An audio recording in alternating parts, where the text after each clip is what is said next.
ATESZ. Olcsó, hatékony, megbízható magyar termék. Tehát energiatakarékos üzemmódot is tud a készülékünk, amennyiben azt beprogramozzuk.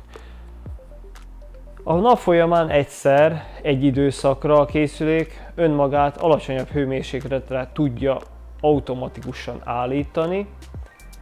Mondjuk ön elmegy munkába, vagy éjszaka nem szeretne olyan meleget, mint napközben, akkor a készülék automatikusan alacsonyabb hőfokra állítja magát, így kevesebb energiát fog elhasználni. Energiatakarékos üzemmód beállítását újra csak standing by állapotban ajánlom.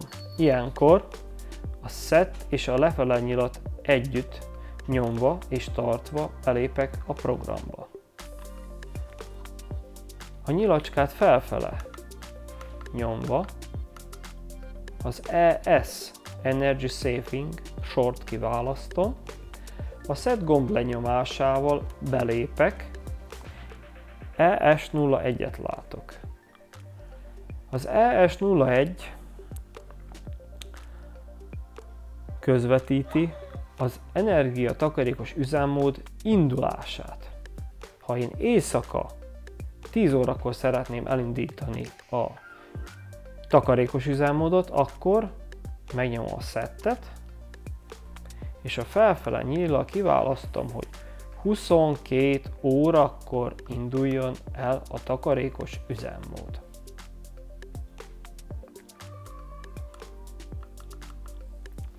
A set gomb lenyomásával fixálom az értéket. ES02. Mikor térjen véget a takarékos üzemmód? A set gomb lenyomásával az értéket változtathatom. Reggel 6 óra, 7 óra. Reggel 7 óra. Akkor véget ér az Energy Saving üzemmód. Az érték beállítása, hogy mennyivel alacsonyabb hőfokon működjön a beállított értékhez képest, azt az ES12-es értékkel tudjuk állítani.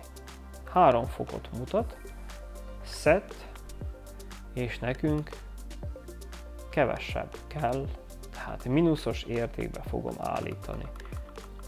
Így 3 fokkal fog csökkenteni a készülékbe beáramló víz hőmérsékletét. A set gombbal fixálom. A menü gombbal visszatérek az ES sorra, a set és felfele gombbal pedig kilépek a programból. ATESZ. Olcsó, hatékony, megbízható magyar termék.